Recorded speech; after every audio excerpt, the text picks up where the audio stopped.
Hello! Bienvenue sur Entrepreneur Crossing, un petit îlot de liberté pour les femmes qui veulent comprendre, expérimenter et trouver l'inspiration pour vivre leur meilleure vie d'entrepreneur.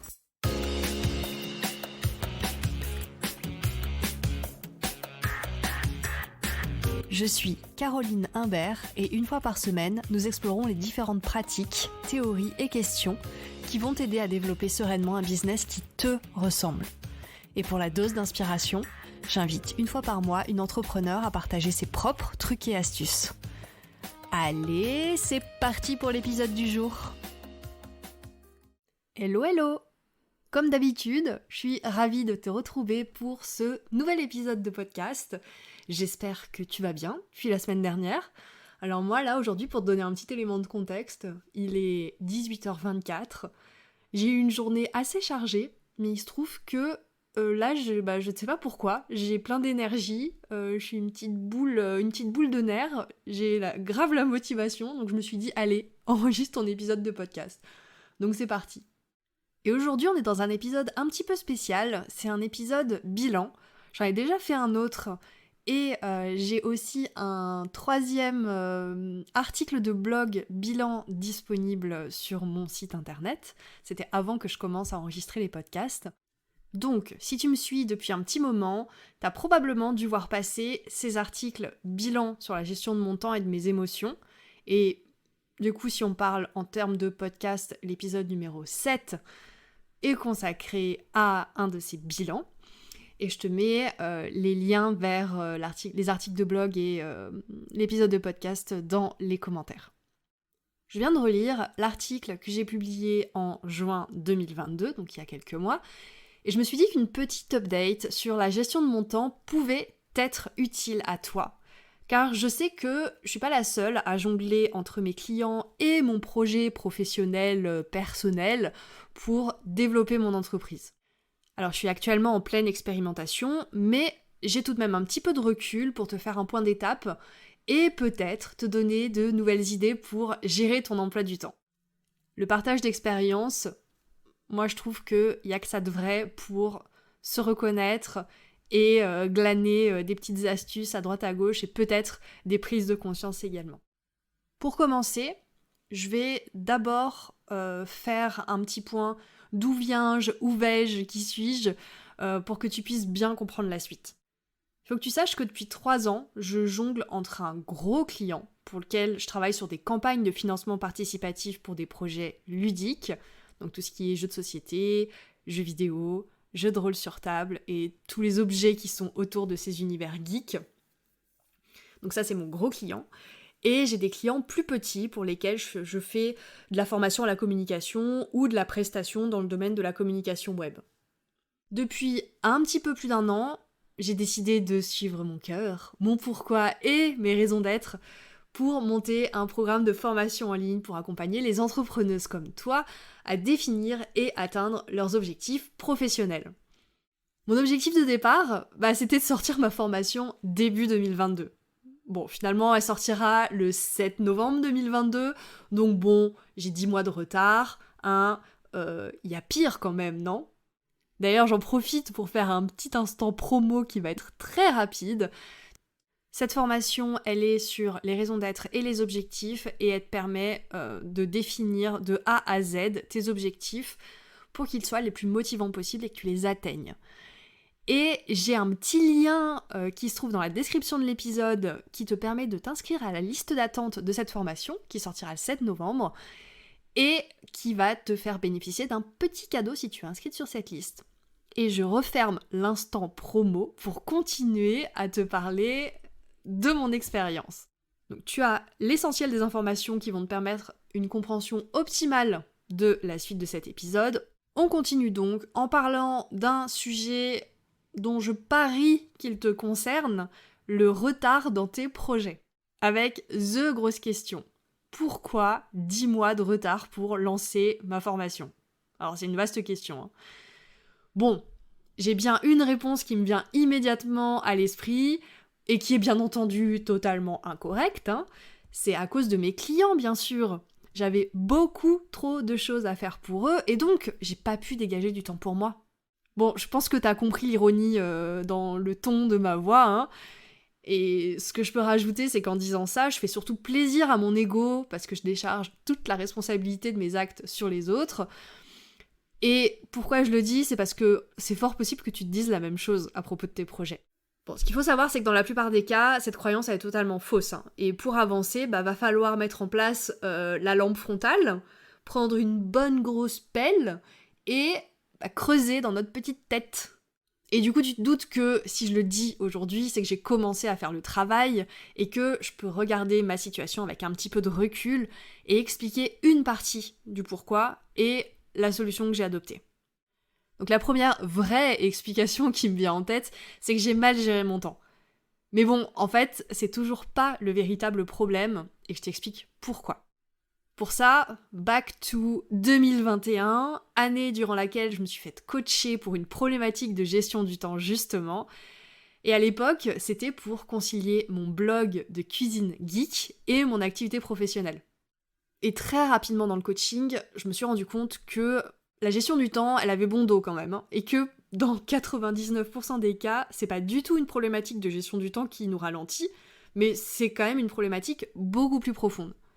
Alors, c'est une problématique qui dépend des cas, hein. Dans mon cas à moi, le problème était, et est toujours d'ailleurs, la valeur que j'accorde à mon propre travail versus celle que j'accorde au travail rémunéré par mes clients. En gros, je considérais que le travail rémunéré par mes clients passait toujours en priorité et que c'était pas si grave de passer moins de temps sur mes propres projets. Pour traduire ça, je pouvais me décevoir moi, il n'y avait aucun problème, jusqu'à un point de presque non-retour, mais par contre, il était impensable pour moi de décevoir mes clients. Je fais une toute petite parenthèse pour te préciser que j'utilise plein d'outils pour gérer mon temps. Je connais les techniques, les théories liées à la gestion du temps, mais le problème c'est que l'accumulation d'outils, c'est très satisfaisant, ne nous mentons pas, mais c'est pas la solution miracle. De toute façon, pour clore très vite cette parenthèse, les solutions miracles, ça n'existe pas. Et si on vous dit que ça existe, cherchez le loup. Parenthèse close. Alors c'est drôle parce que dans mon article de blog de janvier 2022, voilà ce que je notais. Je notais que savoir, c'est pas suffisant. Par contre, expérimenter, passer à l'action, c'est essentiel. Je notais aussi que certains blocages émotionnels peuvent prendre complètement le dessus et il est nécessaire de travailler dessus avant, ou au moins en parallèle, de travailler sur l'organisation. Parce que si tu as décidé de mettre en place une organisation et que tout ton corps te crie qu'il n'a pas envie, qu'il n'est pas motivé, qu'il a peur, tu fais quoi ? Tu fais rien. Ah si, tu culpabilises encore plus de ne rien faire. Donc ça, c'est ce que j'ai écrit dans mon article de blog en janvier 2022. Et en gros, mes conclusions en janvier 2022, c'est exactement les mêmes qu'en août 2022. Mais ce qui a changé, vraiment, c'est le passage à l'action. Alors, avant d'arriver à cette partie, je te résume juste la situation, comment elle a évolué depuis début 2022. Bien sûr, j'ai laissé le temps accordé à mes clients prendre systématiquement le dessus sur le temps à passer sur mon projet de formation.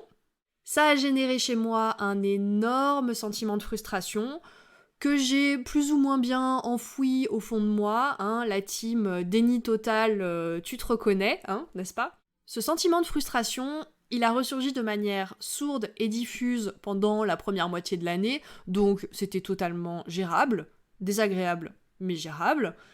Par contre, au début de l'été, au milieu de l'été, je me suis pris une grande baffe dans ma figure quand il y a un événement qui est venu chambouler mon quotidien. Cet événement, c'était le départ de mon binôme avec qui je travaillais chez mon client et que j'appréciais énormément. Et ça a été clairement la goutte d'eau qui a fait déborder le vase déjà bien plein de mes émotions. J'avais vraiment pas besoin de cette goutte d'eau et en fait, en le disant, je pense que si, j'avais vraiment besoin de cette goutte d'eau, mais le petit raz-de-marée, il a fallu s'en remettre juste après. Hein. Du coup, raz-de-marée qui arrive, qu'est-ce que je fais ? Je suis entrée en mode survie durant l'été et j'ai décidé de consacrer 100% de mon énergie disponible à mon client. Le temps de former mon nouveau collègue et d'avoir un petit peu plus de tranquillité. Ensuite, j'ai pris 3 semaines de vacances en août. Donc je suis rentrée de vacances, j'étais à peu près reposée. Alors j'ai fait 100% repos pendant les vacances. Et quand je suis rentrée, j'étais pas 100% en mode motivée, à bloc, c'est la rentrée, je vais tout déchirer. Mais j'ai quand même mis en place des solutions pour travailler sur mes blocages émotionnels et pour passer à l'action. Je t'explique. Le premier volet, c'est le travail sur les blocages émotionnels. Donc quand j'ai vu que mes émotions, qui venaient de ma frustration, forcément, commençaient à déborder et qu'à chaque veille de règle, je perdais le contrôle, donc des fois j'étais grave en colère pendant une semaine, des fois j'étais au fond du seau, mais vraiment, vraiment au fond du seau, j'ai décidé de me faire accompagner par une psychothérapeute. Initialement, je voulais partir sur une thérapie longue avec une psychologue ou une psychiatre, mais pour diverses raisons, j'ai finalement choisi de tester la régulation émotionnelle avec la méthode Tipeee, qui est au final super simple à mettre en œuvre. Et en fait, c'est tellement simple comme méthode que ça m'a complètement désarçonnée. Oui, on dit encore ce mot. Alors, je t'explique la méthode en très gros. À chaque fois que je ressens une émotion qui provoque chez moi des sensations physiques désagréables, au lieu d'entrer dans une boucle infernale qui amplifie mes ressentis, je ferme les yeux pendant 1 minute, je me coupe du monde extérieur et j'observe mes sensations physiques. Juste, je les observe. Je constate qu'elles sont présentes. Et si tout se déroule comme prévu, ces sensations, elles diminuent assez rapidement et en théorie, la prochaine fois que je serai confrontée à cette situation qui a déclenché cet état, je ne devrais plus ressentir ces manifestations physiques.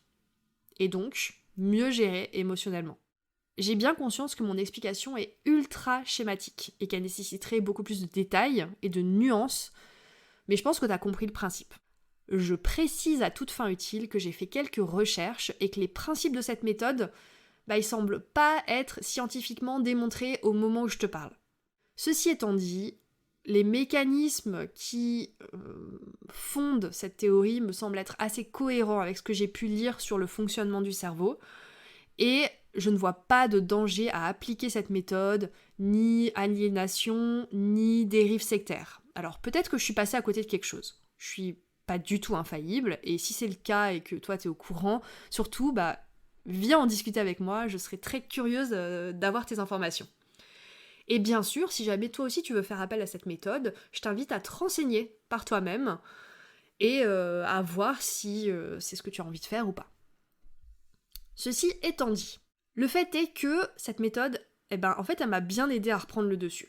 Elle m'a bien aidé à me confronter à des situations désagréables, tout en passant un petit peu au-dessus, avec un petit peu plus de légèreté, et ça m'a permis de passer à l'action. Donc de mon côté, c'est un grand oui, je l'utilise encore dans ma vie de tous les jours, et je trouve ça très pratique.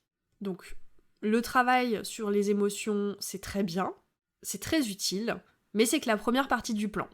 Donc maintenant, on va passer à la suite, avec beaucoup de détermination. Avant l'été, et avant qu'il y ait ce grand débordement émotionnel, j'avais pris une grande décision. Et je l'avais même annoncé à mon client. Je lui avais dit que à partir de maintenant, j'allais faire au grand maximum un mi-temps pour lui. Parce qu'en fait, ça m'arrivait de déborder en fonction des actualités et des campagnes de financement participatif qui étaient en cours. En pratique, je n'ai pas du tout appliqué cette décision.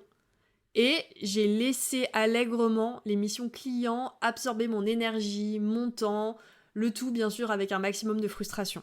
Autant te dire qu'à la rentrée de septembre, quand je suis rentrée de mes 3 semaines de vacances, j'ai décidé que cette situation devait immédiatement cesser. Parce que j'avais pas envie de me retrouver dans un état de frustration ingérable. J'étais ultra déterminée et j'ai décrété que le mot intransigeance serait mon mot d'ordre pour la fin d'année. Donc voilà toutes les décisions que j'ai prises. Je vais te les donner juste après.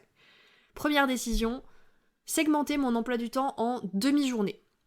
Le principe, c'est que durant une demi-journée, soit je travaille pour moi, soit je travaille pour un client. Et quand je travaille pour moi, hors de question de faire une tâche pour mon client, même si elle est rapide, même si elle est urgente.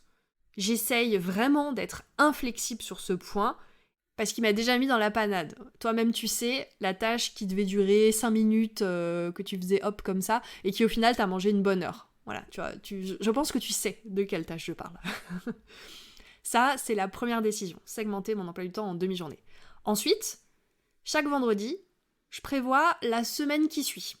Donc, sur mon agenda partagé avec l'équipe de mon client, je définis durant quelle demi-journée je vais travailler pour moi et durant quelle demi-journée je vais travailler pour mon client. Je fais ça en fonction des rendez-vous qui sont déjà pris dans la semaine avec des prospects ou avec le client. Ça me permet de garder un peu de flexibilité, mais d'être inflexible sur le total du temps de travail. Donc, mon client sait quand je suis pas disponible pour lui. Troisième décision.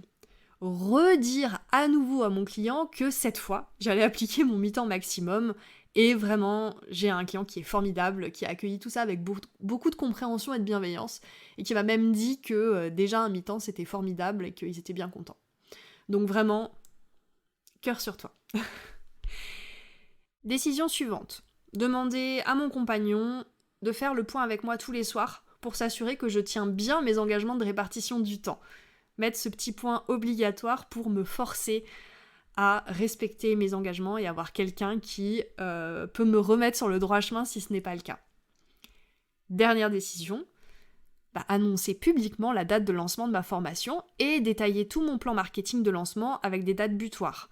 Et l'idée avec ça, c'est de ne plus avoir à réfléchir et juste à dérouler mon plan marketing au fur et à mesure. À me dire, ok, là je dois faire telle action, je la fais. J'ai plus à réfléchir à ce que je fais, tout est déroulé jusqu'à mon lancement. Et ça, en fait, ça me permet de tuer dans l'œuf toute tentative de mon cerveau de trouver genre 1000 excuses pour me ralentir ou me faire abandonner. Voilà, ça c'est mon plan bien ficelé, ça fait 2 mois que je le tiens et j'en suis super fière. Et le résultat, c'est que la moitié de mon temps m'appartient, et ça, c'est génial parce que je vois mon projet professionnel, personnel, avancer. Ça, c'est juste la meilleure des récompenses. Mais par contre, je vais pas terminer là. Je vais quand même être honnête avec toi, puisque c'est le but de ce podcast, et moi j'aime beaucoup l'honnêteté. C'est pas du tout facile tous les jours de tenir ce plan. Je suis quelqu'un qui suis très stressée, très anxieuse, qui ait une grande conscience professionnelle, et du coup j'ai ressenti beaucoup de culpabilité à l'idée de pas faire toutes les tâches sur ma to-do list pour mon client le jour où je l'avais décidé. Et je me suis rendu compte au fil du temps que ces to-do list trop chargées, en fait c'était des cercles vicieux. Je fais des to-do list trop chargées, et après je me sens coupable de pas les remplir intégralement. Alors je te précise que ça c'est quelque chose que je dis à mes stagiaires en gestion du temps. Je leur dis de ne pas faire des to-do list trop chargées. Je le sais, je connais ce principe. Mais connaître et appliquer, c'est pas du tout la même chose. Vraiment, on se rend compte des choses que quand on commence à les appliquer. Donc là, c'est le point de ce que je suis en train de te dire. Et après, le point positif quand même de cette expérience, c'est que je me rends compte que tout n'est pas urgent et important, et j'apprends petit à petit à aller à l'essentiel. Et du coup, je me rends compte que c'est pas si grave de reporter une tâche, de pas la faire tout de suite. Qu'elle n'était pas si urgente que ça, au final. Et je ressens aussi beaucoup de culpabilité à refuser certaines tâches de mon client qui arrivent trop tardivement ou qui sont trop importantes pour être casées dans mon emploi du temps. Parce qu'apprendre à dire non, c'est quelque chose que je fais de mieux en mieux avec l'expérience, mais c'est toujours douloureux pour moi. Le pendant de ça, le point positif, c'est que plus je me force à dire non et à repousser des tâches au lendemain, et moins je ressens de culpabilité. Donc je suis un petit peu plus sereine côté emploi du temps. Mais la culpabilité au début, c'est hardcore quand même. Et voilà, en appliquant tout ça, je me rends compte que les résultats sont là. Je me sens beaucoup plus productive, j'avance dans la mise en ligne de ma formation en ligne, et sur la communication autour, parce que ça aussi c'est très compliqué pour moi. J'ai beau être une pro de la communication, quand vient le moment de communiquer sur moi, je perds mon cerveau, clairement. Et je crois que c'est beaucoup le cas d'entrepreneuses. C'est les cordonniers les plus mal chaussés, cette expression que je répète dans plein de podcasts. Elle se vérifie tout le temps. Et le point positif, là aussi, de cette expérience, c'est que je parviens vraiment à être stricte avec mon emploi du temps client, et du coup, je suis plus sereine au quotidien. Et vraiment, le mot intransigeance, c'est vraiment mon mot de la fin d'année. Et alors, la petite anecdote... petite victoire appréciable. Là, en début de semaine, j'ai fait le point sur le temps traqué la semaine dernière. Alors, j'utilise l'application Toggle pour traquer mon temps sur toutes les tâches que je fais, et je me suis rendu compte que j'ai passé exactement 50% du temps de la semaine dernière sur ma formation. Donc, j'étais hyper fière de moi. C'est vraiment le genre de petite victoire qui me donne du courage et qui renforce ma détermination et encore plus mon intransigeance pour la suite. Voilà, c'est sur ce climax de folie que je vais te laisser, puisque c'est la fin de l'épisode, et j'espère que ce retour d'expérience, il a pu t'aider à faire le point sur ta propre situation, ta gestion du temps, ta gestion des émotions. Si toi aussi t'es dans le même cas que moi, c'est-à-dire que tu jongles entre clients et projets professionnels, personnels. Si ça a fait résonner des choses en toi, si t'as envie d'en discuter, bah écoute, je t'attends sur Instagram, par mail, je serai ravie de discuter avec toi. Et en attendant, je te dis à la semaine prochaine. Et oui, c'est déjà la fin de l'épisode. Mais je profite de ces quelques secondes pour t'envoyer toute ma gratitude et te dire que si tu souhaites soutenir ce podcast, tu peux, en plus de l'écouter chaque semaine, prendre 2 minutes pour me mettre 5 étoiles sur ta plateforme d'écoute et me dire en commentaire ce que ce podcast t'apporte. Je lis chaque commentaire posté et c'est pour moi un concentré de joie et de motivation, donc par avance, merci pour ta contribution. Si tu es à la recherche des ressources citées dans l'épisode, tu peux les retrouver dans la description. J'ajoute un dernier mot pour te dire que si tu veux me contacter à propos du podcast ou pour me suggérer un sujet à traiter, tu peux m'envoyer un message sur Instagram ou par mail. Là encore, tu trouveras toutes les informations en description. À la semaine prochaine!